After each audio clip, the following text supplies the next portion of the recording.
Undo the run out. All right, I think we should be on the air.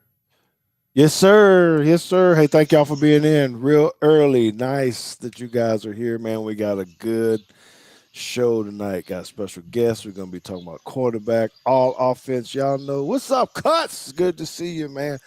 Hey, but listen, we got a very special guest. His time is limited. He out. He chilling. He do what he always do. We're gonna talk about him a little bit more. But go ahead and make sure you hit that subscribe button if you haven't done it already. Okay. Get in the chat when you can. Ask whatever questions that you want. All right. But because of the sake of time, we're gonna go ahead and actually kick off Teague's take right now.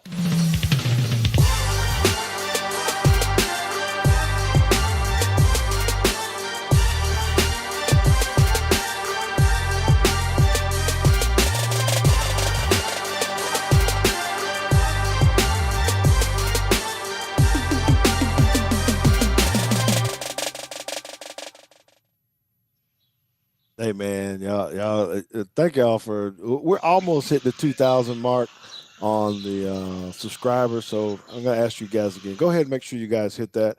Thank you to those of you who are in from the Bama Standard channel as well. We love what the gang does over there. Make sure you hit their subscribe button too, and likes and follow everything that you got. We got John O in the house. Roll Tide, baby. You know how we do. Hope if we raised a lot of money last night. Good to see you, Tony. All right, so I don't want to spend too much time talking about this because uh, I got a quick run out, that I like to do. Just to I want to see what these guys have to say about this, right? So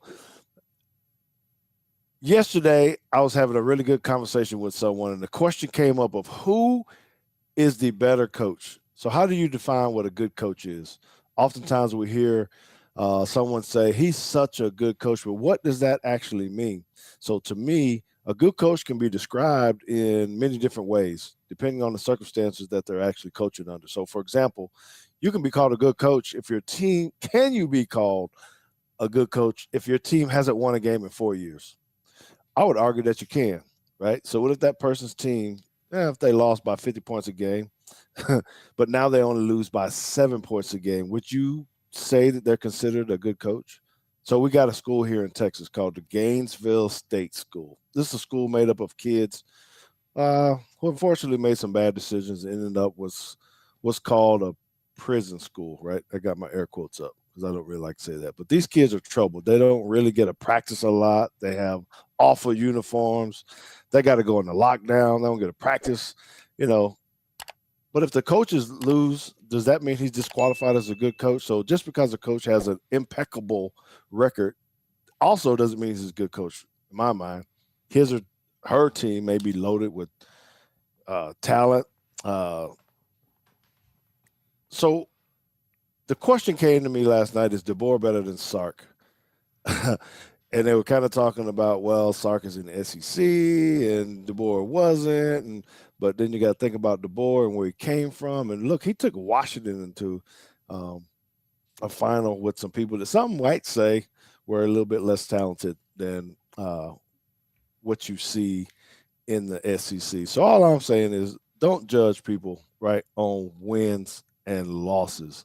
Every coach is different. You can go into a whole lot more stuff with that. How do they treat the kids? What kind of relationships do they have with them? There's so many things. So, JT, I want to go ahead and bring in our co-host first.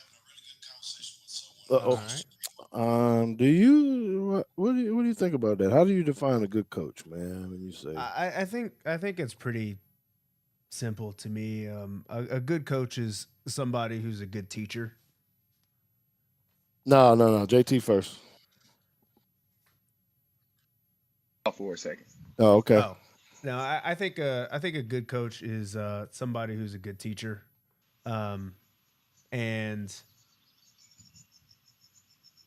if you can if you can convey your idea Yeah. and teach things effectively, I think that's really the base requirement. The record or not, because sometimes you just don't have the talent, so however you define a good teacher, even in the classroom, I think that's how you define a good coach. Okay. All right. Well, the other person you're looking at on the screen, I call this gentleman a friend because we've known each other for a long time. We've actually coached together in some all-star games, but we coached together on the same staff at JP2.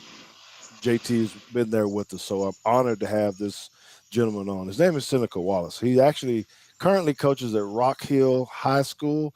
I believe that's considered Prosper. Uh, they might be lined up in Frisco boundaries or something. But anyway, Yes. he is doing that. He's coached, like I said, at JP2, but he also coached at ESD. That's the Episcopal School of Dallas. We've talked about that before on this show. Uh, Played at the Iowa State University, the Yeah. Cyclones, those things, man. He's Yeah. known for a lot of great plays. I saw something that said you pretty much ran a 12-yard play, but you ran like 132 yards or something. Yeah. The run. The Yeah. run. Yeah, the run. So he's known for the run. He played in the National Football League for 11 years, man. He's an outstanding person, right? Also, but he's a businessman. JT, we need to start calling him the Chicken Man, right? The Chicken That's Man right. because he owns 6 wing stops in Iowa. Mm-hmm. I want to call him the Chicken Man because I don't know if you guys have ever seen the show called Better Call Saul. If you haven't, it's on Netflix. I'm giving them a little bit of free pub, and they got this guy on there who they call the Chicken Man. Now, Seneca is not like him because that guy was into some drugs. He just kind of hid it in his. He kind of hid it in his. He was laundering his money through these chicken shops. But let's go ahead and welcome my buddy, my friend Seneca Wallace to Peach Pay. Teague, I appreciate it, man. Thank you for having me on, man. Look, I'm actually up in Iowa right now, and I don't know if y'all can see that. It's actually in one of my wing stops. There's a diagram of the run that Teague was just talking about, where I ran 10, 15 yards for a touchdown, but a total of 115, 120. But it's a great diagram in one of the wing stops. As fans come in, they can be part of the experience. When you go to my wing stop there in Ames, Iowa, it's an experience when you walk in.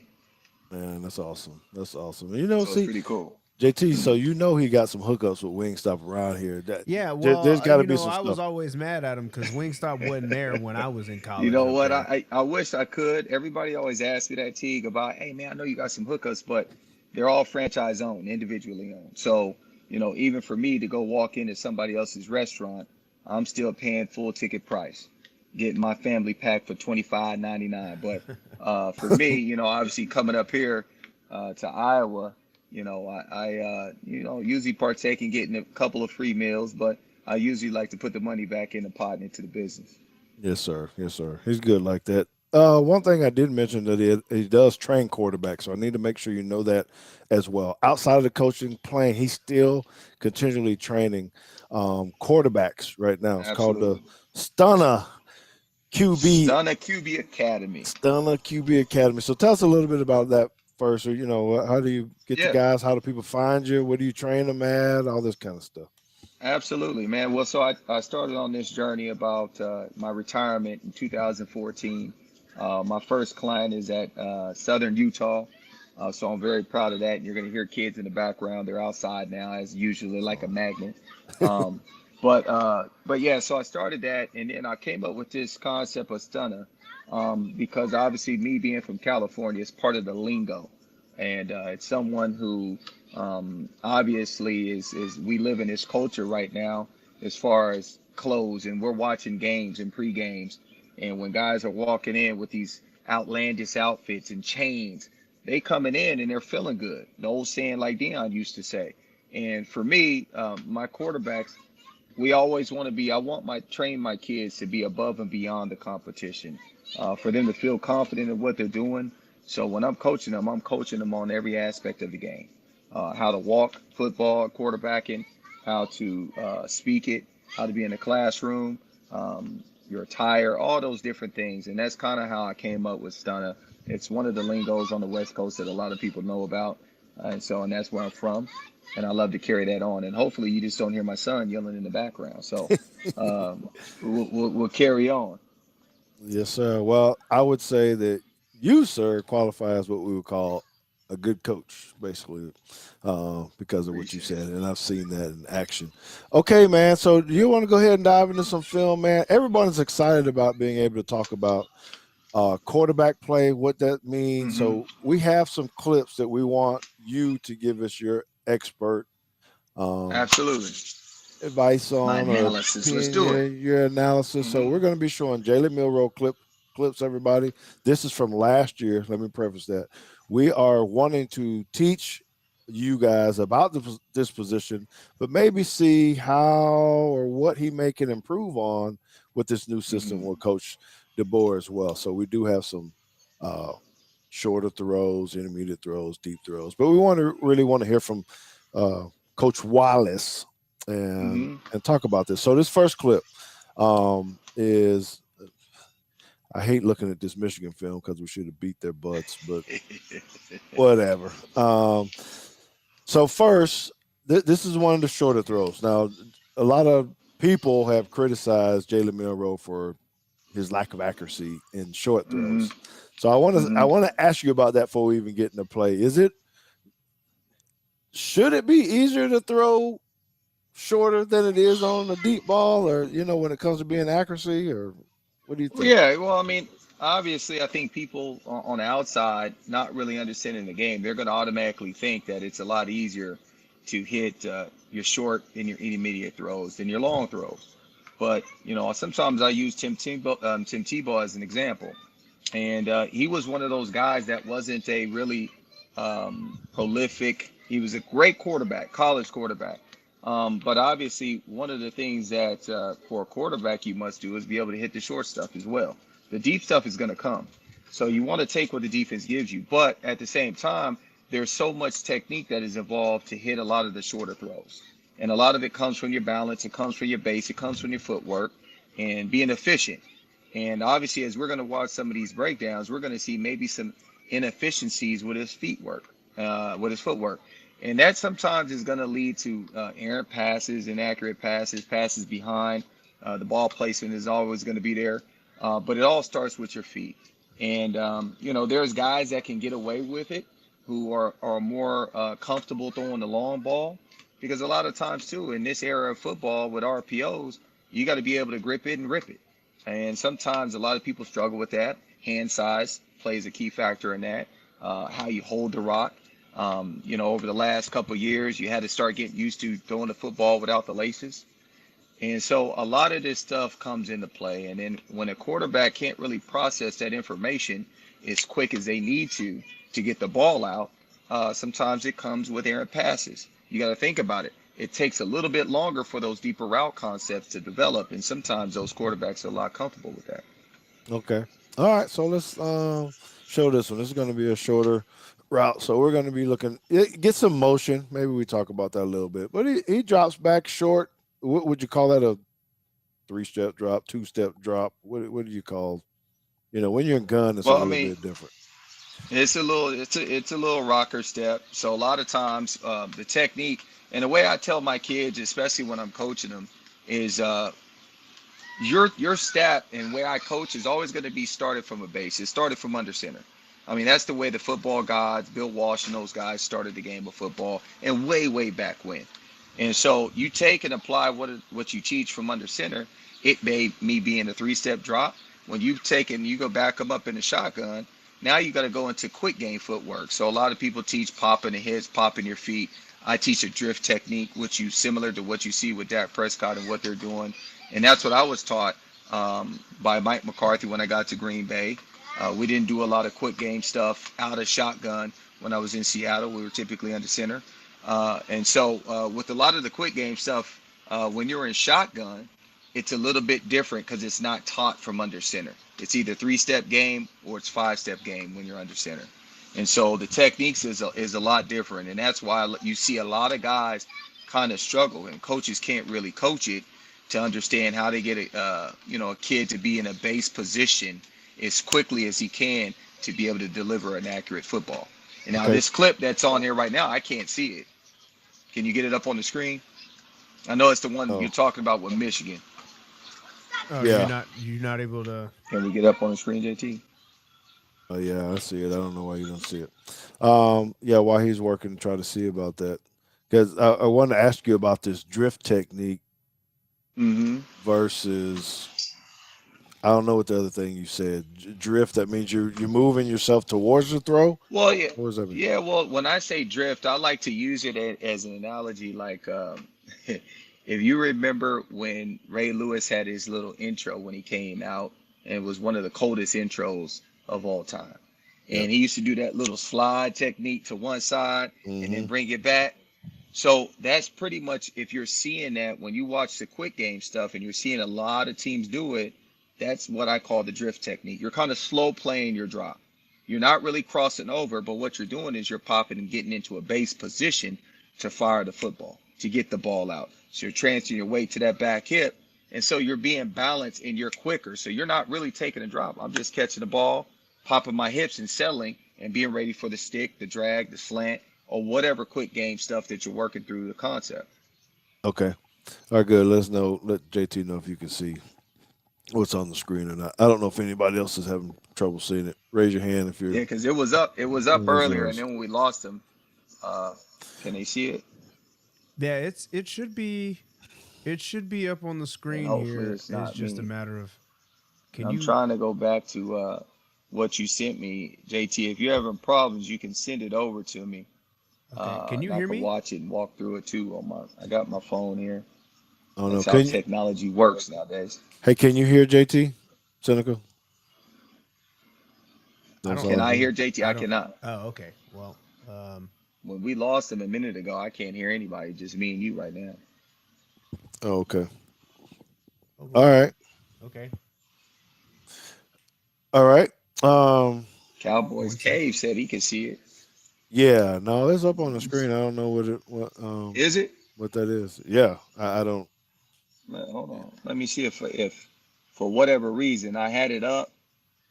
Okay. Okay. There we Am I go. back? We My good? screen switched. I just hit refresh JT, on the can I browser. and So, I can hear you too now. Yep. okay. That's perfect. Cool. All right. We're good then. So let's talk about this one then. Um. Yeah. Yeah. If you can run it back to the play, maybe you want to So go we to yeah.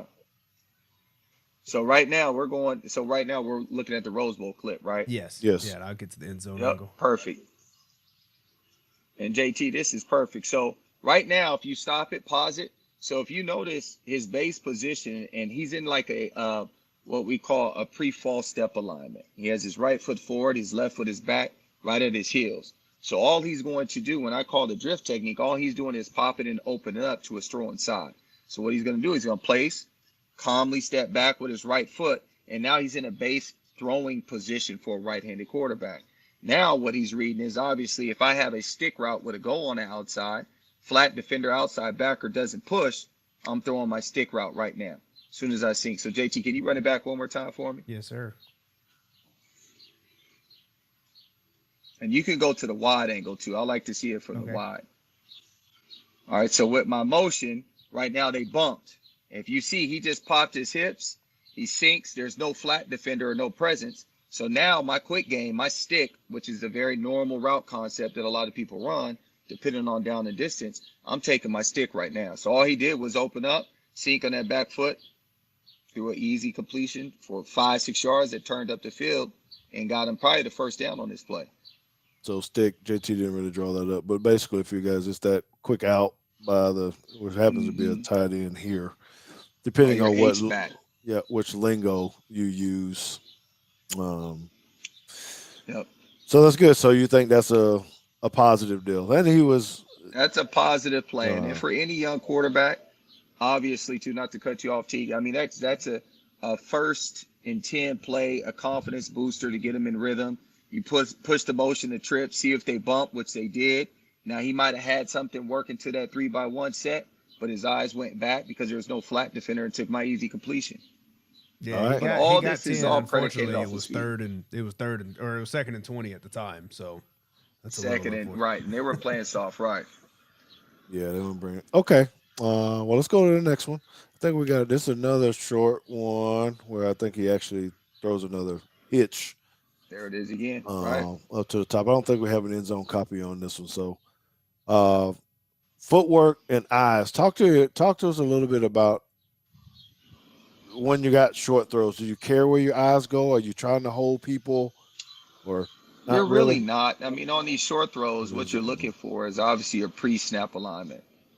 If I know what my concepts are, which he knows, Milrose knows, right now I'm in a 3-by-1 set. So what I'm doing is I'm reading his backside backer, who is his flat defender up at the top left, in between the hash mark and a 40. And right now he knows what he's getting. And this might be a simple hitch route up top. And if I got off coverage, and right now they're looking like they're giving the cover three a zone type of dropping scheme, I'm going to take my hitch all day.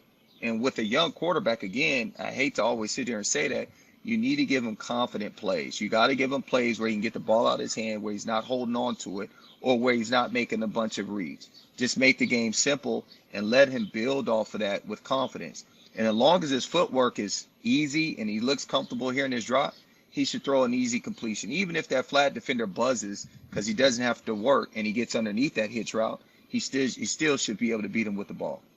And you see Even here he does. okay, it's good. So, a little higher level stuff on this release point when you're talking about. Mhm. So I'm watching on how he. What is your arm, elbow?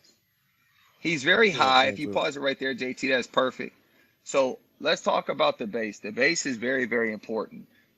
I learned from a really good quarterback, one of the best quarterback coaches, and one of the best quarterbacks to ever play the game, Jim Zorn, who was in the Ring of Honor in Seattle. And what he told me was one of the biggest things is a quarterback has to play with the base. It doesn't matter how tall you are. Back in the day, they used to teach quarterbacks, hey, stand tall in the pocket, but that affects your accuracy and your balance too. And so for shorter quarterbacks, it's about throwing windows. Drew Brees did it very well. Russell Wilson did it very well.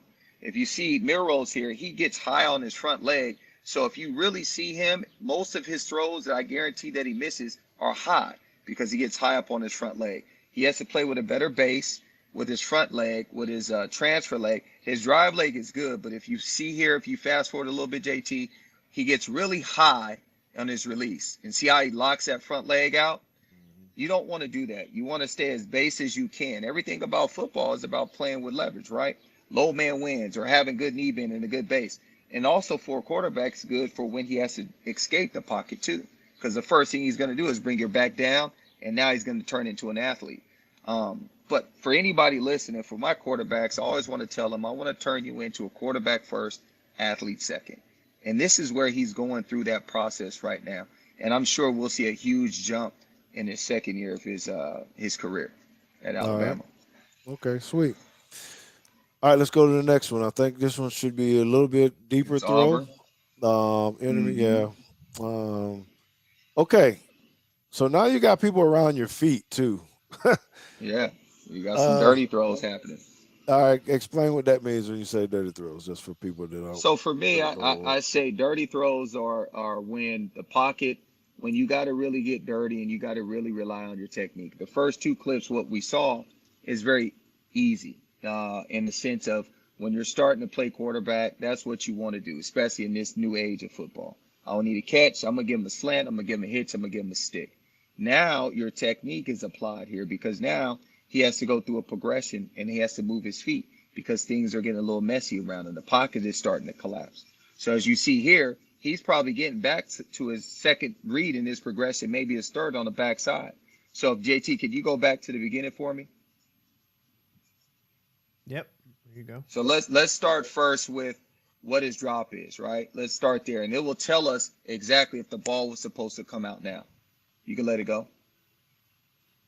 So obviously, as you see, there was no really rhythm to his drop. His drop just looked like he kind of shuffled back.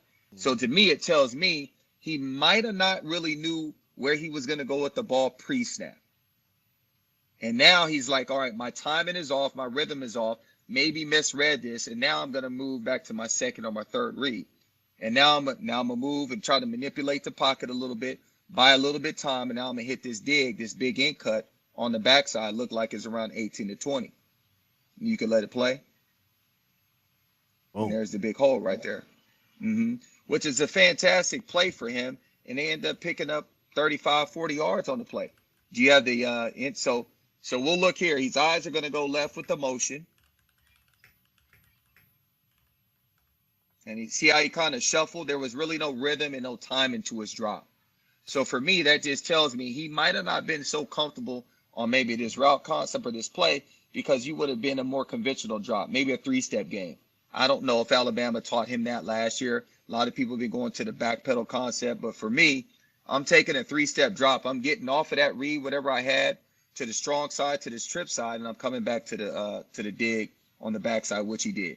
And he did a really good job of just kind of sliding and resetting his feet and firing on this dig on the backside. how much does that hurt you? Like when you're getting ready to go to the pros, though, if you're just shuffling around. Yeah, I mean, he's right, tremendous talent, obviously, right. athletically, but when you're evaluating from the But pro side, what are you really saying? Like, okay, now he's just kind of hopping around back here. That's my words, not Seneca's. I'm right. just, No, but you know, you're right though. I mean, I think that's what separates the good ones from the great ones and from the ones that can actually move on to the next level and play in the NFL. Same thing with the NBA, any level. NBA draft is on right now. It's about the technique. Can you apply the technique at the highest level? Can you be fundamentally sound when things start to get messy around you? And as we see the transformation of these quarterbacks and they go and train in the off season, this is the things that they're working on. Can I be efficient when things start to collapse in the pocket? Can I manipulate the pocket so I can keep my eyes downfield and ultimately get what I want to get? And that's the only way you can play at the next level. And there's only a few ones that are gifted. And we saw that with Lamar Jackson. He was a quarterback that was kind of like Milroe a little bit when he first came in the first couple of years. But as you evolve, your game has to evolve each and every year. all right. Okay, so this next one, just another intermediate throw. Hmm. Yeah, I think this is intermediate number So, 2. okay, check out his footwork on this one for because let's see, one, two, Yep. three, four, five. Is that about right on what you're supposed to have on the timing? Yeah, Maybe because not. this one here is what I call the banana route. And for this one, it's an RPO. Obviously, he's going to work the mesh with the back. The back is now going to run the flat. You got the flat route. You got the Z who's down at the bottom edge of the numbers, who's taking the top off, and then you got a banana route is what we call it by number 2. And all he's doing is reading this flat defender. And right now, there's no flat defender. It looked like LSU kind of messed up a little bit. It looked like they're playing a little bit of cover 4 and all he did was, and you can go back to a JT, and we Oh, might be able to see it a little bit better from behind, maybe, because on my end it's a little bit grainy. yeah, you might need to show them what they mean by that banana route too. Okay, yeah, we can draw that. So what we're gonna get, Can you draw that in? Yep. we're gonna Yep, you're get a gonna get your go. vertical. We're Hmm. gonna get He's taking the top off. like that, and then Absolutely. the back is Back is gonna run the flat. right. So you're getting kind of a flood concept We out call it here. flood on defense. Yeah, he called it. There you I go. don't call it. Yep. That's your flood concept. And then usually what you're gonna get backside by the X is probably a big boy dig on the backside, where if he has something here, and I haven't seen it run through, but he probably is gonna get a dig or a post, and you can let it play. All right. Yep. There's a dig. So And easy. there's your dig, right? Yep. Yep. Right. And everybody does that. So we can watch it from behind, end zone copy. There's your mesh, pop. And usually on this, timing wise, it's going to happen on 3 hitch rhythm. So you're going to work that mesh, you're going to cross over or shuffle back, pop, set your feet. And then usually you're reading. And if you see this down here on the screen, number 1 was wrong. He should have took the back here, right, T? If I think that's number 1, I can't see it Yeah, a Yeah. little probably. bit. I mean, if I you're But gonna have no get, idea where he's going because the puller's coming the other way. He just yeah, even so, yeah, even if he's playing the run here, he's not right. he's lost. yeah, I don't And know what's that's why I going said on there. there's no flat defender. And so Milrose was either he can either throw this ball to the back or he takes the banana route. And he took the banana route. And I think he was on rhythm. And you can see again just about how in the range of motion for quarterbacks, everything is about the stretch, the torque, the rotation, because we're rotational people. That's what we do as quarterbacks. And as Milrose happens to evolve, obviously he's a bigger kid. I saw some pictures of him online. you know, his flexibility and his range of motion has to change because it's going to be big for longevity and for him playing and being able to play at the next level as well. Yep. Joan Hart saying hello to you, by the way. She in the chat too. I don't know if you can see it or not. She Uh, said hello to you. yes, Yes, yes, sir. Miss Hart. Tell her I said hello, Miss Yep. Hart. I see you. She can hear you. She can hear you. All right. So this next one, where we at? This is deep ball, JT. We got Yeah, I going think we have on 2 here. intermediates. Got a little bunch left, huh? Oh man, you beat it. I was gonna go ahead and ask the people in the chat if they remember what we actually call this, because we always talk about this type of alignment. But here Okay. we go. Okay. Uh, so you can let it go, JT, so he can kind of see. We appreciate you doing this, man. All right. So when you There it start is. talking about ball placement with stuff, guys are inside they're all inside the hash or right on the hash or inside it. Mhm. So can you talk to us about where his, I'm going to say aiming point or landing point, where the ball Yeah. is supposed to be um, on a route like this? Yeah. Well, hey, JT, rewind it just a little bit for me because this is a very interesting but very unique, and I love it the way they drew this up and made this happen out of a bunch set. So eventually, essentially, the rewind it all the way back to the beginning. And I want to say, so the way they number these, and I don't know if you went over this too, T, is the number one guy on the outside as you're looking at this. The point man is number two, and the guy on the bunch on the far inside, that's the number three guy. If you could put numbers over those, JT, perfect. Okay. And so essentially, the number three guy, all he's running is a slot fade. And I love this because if you watch this and you let it play, he has a slot fade. And actually, JT, you're going to draw this line. You're going to draw that line where he's ultimately going to get to the quarterback has all the way to the bottom edge of the numbers to throw this slot fade. So there's a lot more room for error for Jalen Are you talking Milroe about the to make bottom? You this talking about throw. the bottom of the numbers at the top of the field? No, If at the you bottom of watch, the if you field. let this Oh, okay. the bottom of the field, yeah. He Like if you widens. let this play go, he's gonna widen. All he's running is a slot fade. But they ran it out a bunch concept. Typically, you're gonna see this out of trips, and it's your number two guy. Oh, I But he got you. I delays, see. and then there he goes. Now it could have been an option route depending on the coverage, but essentially it turns into a slot fade. You can let it play. Okay. Hmm. Let me get my drawing tool out the way. Oh, you good? And then boom.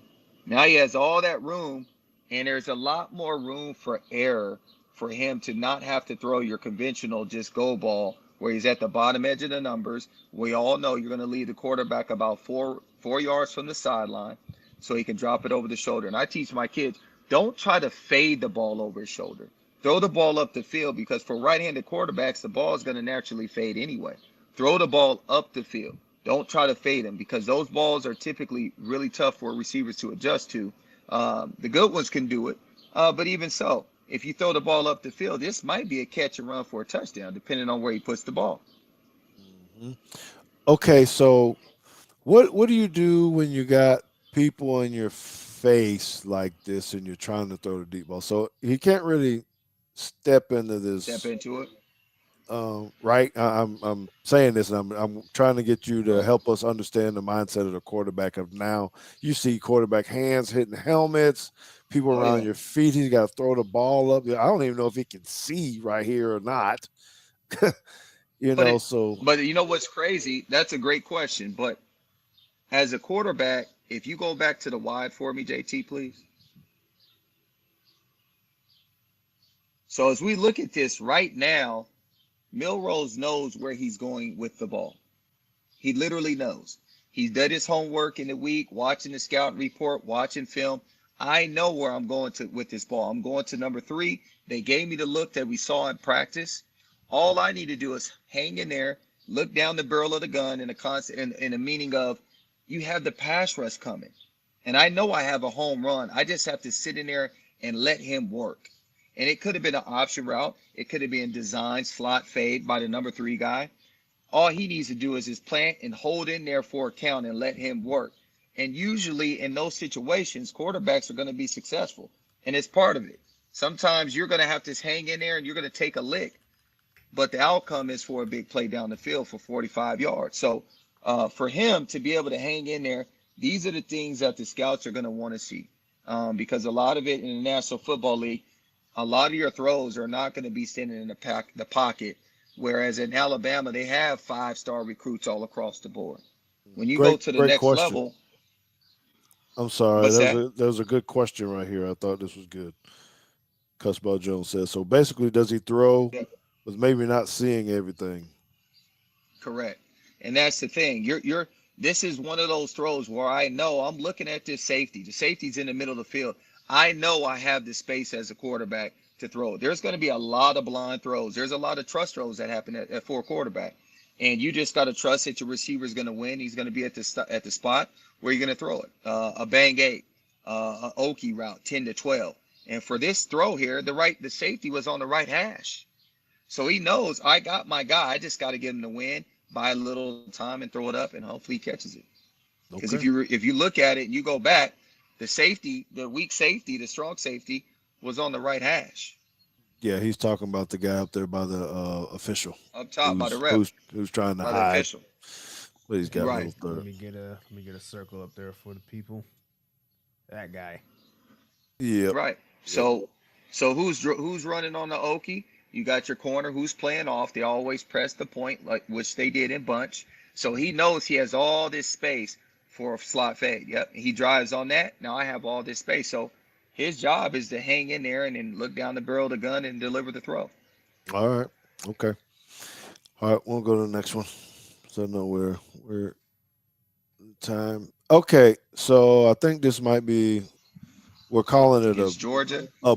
Yeah. it's another deep throw. It's play action. This is another Mm-hmm. one of his deep throws, right? So I think Mm-hmm. he did he miss on this one? I think he missed on this one. And I was just curious to hear Let's look at it. maybe why, because he had a lot of Oh time yeah. to throw the ball, and the guy was open. He severely underthrown. So what Mm-hmm. causes that when you, Yeah, let's especially when look you at it know he from can this throw the angle. ball forever, but he's way underthrew Yeah, a let's look at football. his rhythm. Flat footed, and you just see how he delivered this ball. And then anticipating on good go balls, what is the average yards that a go ball is usually completed? It's around 35 yards down the field, 35, 38 yards down the field. And for him, you could tell he misread this because what happened on this particular play, they motioned out wide. They had a curl with a slot seam with a go, and he was late on it. So if you go back to the wide, there's your motion. Slot takes the top off. You can let it ride. JT, And you all might he want to did, put the he could have arrows up. banged the curl. He could have threw Yes. the curl, but he probably waited and it took his rhythm off. And now he's trying to hang one up, thinking, oh, my slot receiver just beat the safety over the top. Now he's throwing it late. This to me was just a misread on both sides. Either he could have threw the curl for an easy completion for 20 yards, or if I anticipated against Georgia's defense, I throw the ball earlier and I can get it over that safety's head. Okay. So Bad what I'm mesh, you hearing is waited. you're saying that because he's late on the throw, the ball probably actually hit where it's supposed to hit, but the receiver is now 7 to 10 yards farther than he would have been. Correct. I mean, if you see how many hitches he took to throw this ball, right now, everything about the quarterback position is about timing. The mesh, if he drops back, right now I hitch one, the ball is already out. Mm-hmm. So if you see him at the top of his drop, he Yeah, tap hitches dances twice a to little try to bit. throw this football. Correct. So rhythm wise, I throw the curl. If my timing is off. So right now I cross over right here. Boom. I hitch up, I'm letting go of the ball. But you see how he has that big arch in his throw and he's leaning to his left? He has enough arm.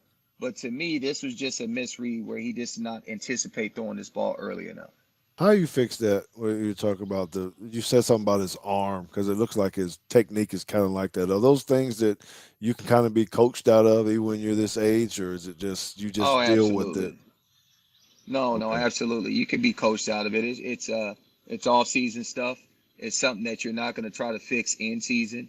A lot of film will help him because what you want to do for a quarterback is help them slow the game down so he can utilize his techniques and things that he's being taught. Just like I said in this situation here, if he knows his technique and his timing and his rhythm, right now it's 2-on-2 as we look at this, right? Safety is opening it up. He's on the hash. The inside slot receiver maybe gave him a little stutter. But as I know, and my keys and what I've seen on film, they gave me cover 4. Soon as he got on them safety toes, I'm letting it go to where he can get it or nobody else can get it. But in this situation, he was late and he hesitated. So either take my curl or I'm going to take this shot over the top, but I need to throw it earlier. Okay. All right. We'll go to the next one. You mind if we can get a couple of these bootlegs at least before we expire on your time? And to call this a boot, do you call this a boot? What do you? I mean, the way they run it now. I know most times you hear boot, you think people turn their back and all that kind of stuff. Right. Oh yeah. I mean, you call it a boot, you call it a naked. Obviously they have a tight end staying in. You can run that back for me. He missed on this one now. He missed on this one. So you got your concept. All right. And all they did was this little switch release. You got your little Okie on the outside. You can let it ride. You could show it from here, JT. It's fine. Okay. Yeah, because I'm kind of wondering how, but I think you kind of answered it when you're saying he overshot him. Right. And if you go back. So this is outside zone footwork. So if you go back, so what outside zone footwork is obviously the back is what? He's getting his shoulders. He's getting it like he's going outside, right? So he's stretching. So Milroe does a good job of shuffle, then I pull. So he's going to shuffle, he's going to pull. What happened is this defensive end stayed high shoulder on this on this tight end. So the tight end really should have sealed and tried to hook that defensive end shoulder to try to give it a cleaner picture for Milroe so he can maybe throw into step into this throw. So if you let it play a little bit more. See, now he sees that flash of color. Correct.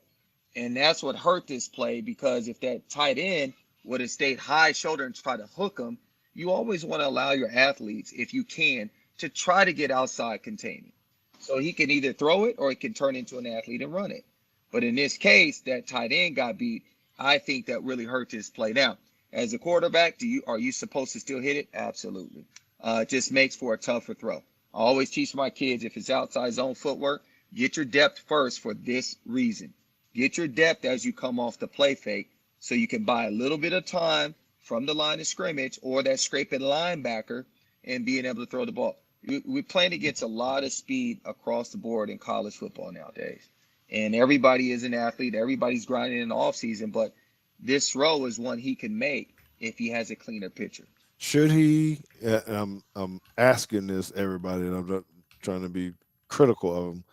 I'm looking at it from a coach's perspective too. Okay, if there was a window there. Could he have slowed down so tight end doesn't hook him? If JT can run it back just a tad bit, there was a big opening between there. But what he saw, Teague, to answer your question, he saw that backer. So I hear what you're saying. He saw the backer. If that backer, he sets his feet. Now, as a good quarterback, just like we were talking about, if you're trained and through practice, and I know I might not be able to get my tight end, can't hook that defense in, I'm setting my feet. And this is the drill that a lot of quarterback coaches work. You set your feet, but you have to anticipate throwing this ball on time. And again, this is one of those deals that is a off-season type of training to where when he gets in that situation, it becomes second nature. And yes, he could have pulled up here, but it needs to happen quick. As soon as he came off that fake and he felt that little flash of color where his tight end didn't really get him hooked, I'm setting my feet right there on that red line, and I'm driving this ball to the sideline where my receiver can get it and nobody else. Okay. All right. Good deal. Let's hit the next one. I always worried about this right here. Who the heck are we faking the ball to?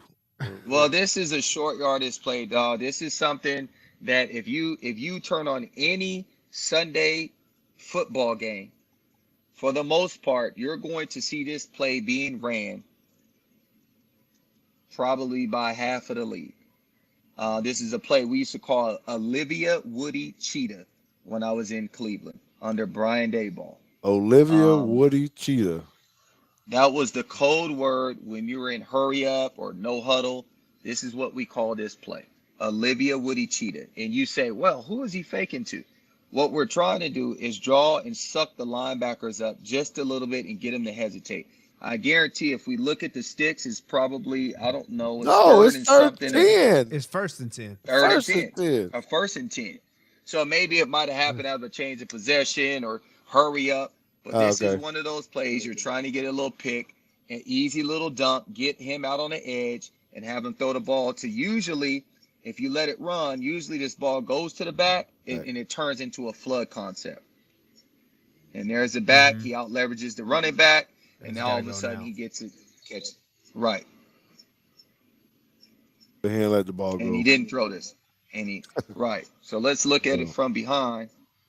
So what we're doing, all we're trying to do is get that backer just to do exactly what he did. oh, he See how he way hopped late. his feet and he paused. And he's late with the ball. That ball should have came out right to the running back as soon as he came off the fake. Yeah. So okay. So we just got to work on timing. And with the Boers offense, a lot of it is. I mean, there's some down the field stuff, but it seems like he's gonna have to know pre-snap indicators, and timing has Absolutely. to be important with DeBoer. I think JT might be able to. Time is important. Yeah. Timing is important for any quarterback. I don't care what system you're playing in. Timing is everything. Because when your rhythm is thrown off, that's when you have to trust your training. You have to trust your training. Yeah. So I'm looking at this. Does that mean that this guy's already training with you, or are you about to sign up with Seneca? Jacob, did Who's you see that? that? Some guy says Yeah, Ah, great Dubois, stuff, guys. Jacob Watching this, Dubois. Jake. Jacob Yeah, DeBoer. So it looked like you might be getting a client out of this. I think he's already with there you. you go. Oh, okay. I think Jacob, I already trained Jacob, I think. All right. All right. Yes. Great stuff. Great stuff. Well, we're glad we're watching. Okay. So, all right. This was Scramble. We got two plays. Seneca, if you Okay. can roll it. And these are really, Yeah. is that the second one is kind of, I'm just wondering, how do you actually train for, is this just when you have scramble drills and you're just kind of throwing the ball, these just instincts and just being an athlete, or do you actually work on stuff like this where you're trying to work your vision and find out where guys are at? Right. Um, Well, it's a feel thing. I mean, first and foremost, obviously with this motion back, they're trying to identify if it's man coverage or zone. Looks like his man linebacker went with him and they switched it. But as a quarterback, this is when I need to tell Milroe, just be an athlete for me. All right.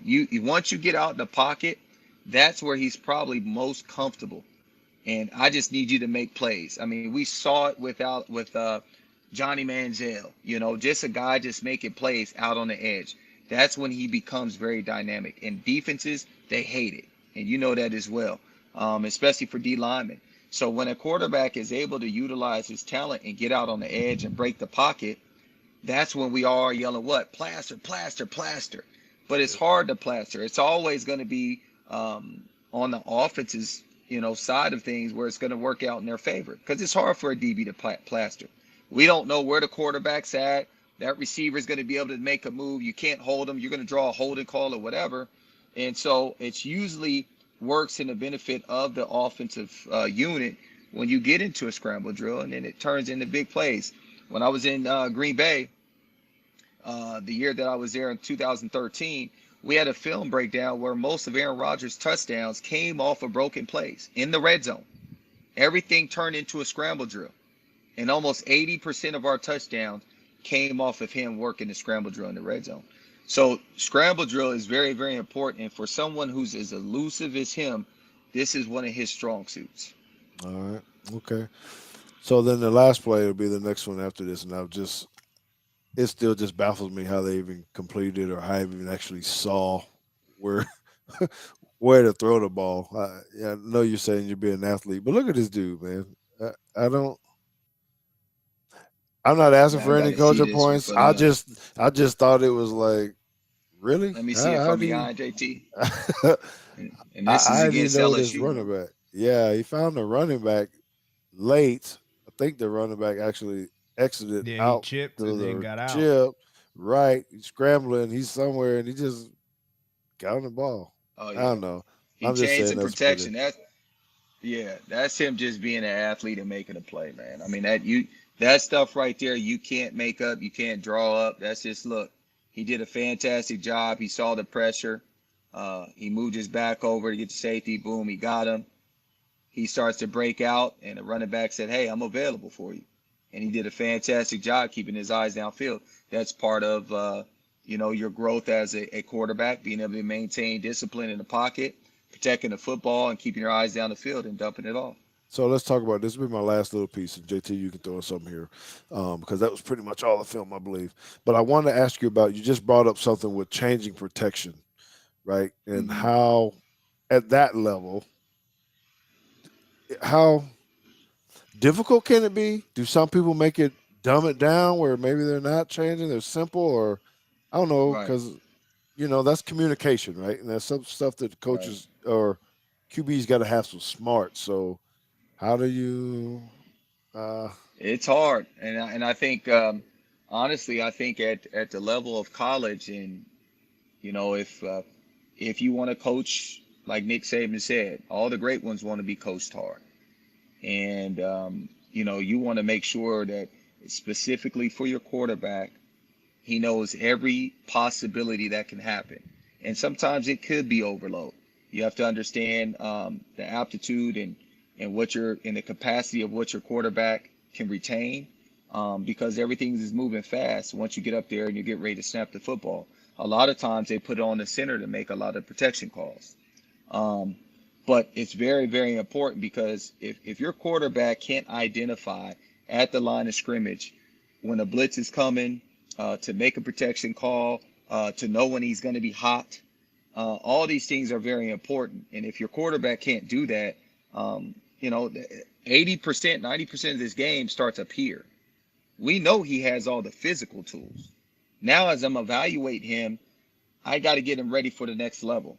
At the next level, you have to know the ins and outs and all the intricacies of the receivers, the depth of the receivers, if they're going to be hot, are we doing side adjustments, the protection calls up front.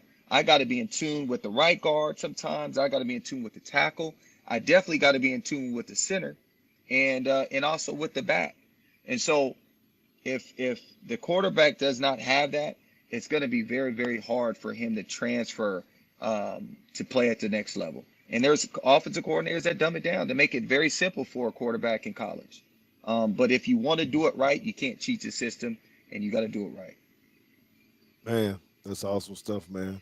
I do appreciate it, man. I know that just your insight that you've given all of us has been tremendous. Because actually, I got tired as a head coach. I had to go sit in these quarterback meetings and at least try to figure out how to hold the ball and and Hmm. stuff. And that's why I like Right, to have right. people like you on the staff. No doubt. No doubt. Okay. Uh, so one more question. Cowboys Yeah, let me Cave turn asked this you this. light on because I know it's getting dark in here. I want y'all to be able to at least see me. All right, that's better. Yeah, because this is All right, this go actually ahead. came since you played with or for him. Someone And asked you how was Hmm. didn't you coach under him for a second there too? Who's that? uh, Mike Coach McCarthy. McCarthy. Yeah, yeah, yeah. It says, how was Mike McCarthy as a head coach in OC? Um, I think Mike was when I was with him as he coached me in Green Bay. It was a very unique situation because um, there was a lot going on. I was only there a very short time because I signed at the beginning of training camp, and then I ended up, unfortunately, that was the year that Aaron Rodgers broke his collarbone. Um, I kind of came in a little bit of training camp, coming off an injury that I got hurt in New Orleans. So our relationship wasn't built to where it was to the point when I was with Mike Holmgren for 7 years in Seattle. So there was a little bit, obviously, I always watched how Aaron Rodgers and Mike McCarthy communicated. And it was one of those things, as we heard with Stephen A. Smith and those guys on his departure out of Green Bay, it was very different. Aaron Rodgers is a very different quarterback. And it was one of those deals where Uh, Aaron Rodgers, I feel like to me, was the one who kind of picked and chose his routes. It was like one of those deals where Mike McCarthy will give him subtle plays, but at the line of scrimmage, Aaron had at the liberty to be able to adjust and change the play call at the line of scrimmage. And a lot of it was no huddle. They had been together so long. So I would say that Aaron was almost calling 50% of the plays at the line of scrimmage in no huddle. So it was a very unique dynamic, but he was a very smart quarterback coach, very smart head coach. We talked about in the segment starting off about, what makes a great coach. I think being relatable and being able to communicate to your players is very, very important. And I think I saw that with Mike Holmgren as he evolved. He had to change with times. I think these coaches now, things have changed. TikTok, Instagram, you got to be a little bit savvy with that stuff. And I think the players, if they understand you as a head coach, they'll be willing to do, or a positional coach, they'll be willing to do anything for you. And, when I was with Dallas, I saw Mike kind of change a ton from when I was with him in Green Bay prior to that, 4 or 5 years ago. So, really smart coach. Will knows, he knows the West Coast offense, and that's why we saw a big improvement with Dak Prescott this past year. Mm-hmm. All right. All right. What was your favorite moment at Iowa State? My favorite moment at Iowa State, for me, I would have to say going on the road and being able to beat your in-state rival team, that being Iowa, being down 20 something points at halftime, for us to go back and come back in the second half and beat them, and then for them to go on and play in the Orange Bowl, for me, that was my highlight of one of the highlights of my college career. All right. All right. Well, we got to let Seneca get out of here. I know there's going to be a lot of questions, but we've had him for a full hour now. So, round of applause, Appreciate it. man, to Seneca. Thank you. Yes, sir. We appreciate it. So, right before you go, your last words. How do people find you? They're watching it. They say, "Hey, I want to get my kid coached up a little bit." How do they find Stunner QB Academy? And Uh, uh, well, I mean, look me up on social media, Wallace underscore Seneca on Instagram, Seneca Wallace on on Twitter or X platform now. But look me up, follow me on Instagram. I'm always posting some different content with the quarterbacks that I train. Right now, we're on a big kick with my boy Devon. We shoot a lot of our content and just put it out there just so we can, for me, it's gratifying to be able to do and see my players evolve throughout their high school careers and some even in college and going into the pros. So I love it. It's done the QB Academy, Wingstop, baby. If you're ever up in Iowa, go to one of my 6 locations. are they all yours? How many up there? Or is they? Man, 6, yes. Yeah, The whole state. mhm. I was just running around yesterday, being able to go through and see my locations, and we're doing a phenomenal job. I've been at it 8.5 years now. That's awesome, man. Congratulations on everything you're doing. And again, we, Appreciate it. we appreciate it. Tell the kids and the wife hello. Mhm. All Will right. do. Thank you, JT, man. appreciate it. Teagues. All right. Yeah. We'll see you See you. later, brother. Thank you. All right, later. Yes, sir. Deuces. Man, that's awesome, JT. Just to be able to hear him talk about that. It gave me a whole lot more than I thought I would get out of him, but he's just so dynamic with quarterbacks, and I'm glad that I was able to have him on staff for a little while. Mm-hmm. Man, no, this You know? this will be some good nuggets to have out on the internet for people to look at. Yes, absolutely. Now John O's going to think that he can play quarterback too, I guess, or whatever. He thought he could be a defensive back, but well, well. Listen, man. I Well, think hold it's on. We have an announcement all right. because normally people are expecting us to be on an every other week cadence, but the next time that we're supposed to be live is somewhere around the fourth, the third, or something like that, and we will not be here. We will be in Belgium hosting a football camp overseas. That is correct. The Teagues Take Football Camp happening on July 6th and 7th in Mons, Belgium. The second annual camp. So I'm really looking forward to that, man. We're gonna be on a plane. I guess I'm gonna get on a little bit before you. But next week we're gonna be heading out of here and go spend some time with our peeps overseas. Talk about some American football over there. So I'm really looking forward to it, man. Trying some more food. seeing the people, have some good beer. I can say it, that kind of thing. And um, it's gonna be good. So Yeah, uh, it was a fun time last year. I'm sure it'll be fun again. yes, so y'all stay tuned for that. We'll make sure we get out some information on that, just because it's kind of cool to be able to do a camp with you. Anytime you can do something with your son like that and go talk football and teach more. Um, it's just it's cool, man. It's good. It's good. So um, I really appreciate everybody hanging in there tonight with us. Make sure you hit that subscribe button, that like button. I can hear the music coming on. That little lady back there saying it's about time because we just spent an hour with you. Man, has it been a blast? Okay, so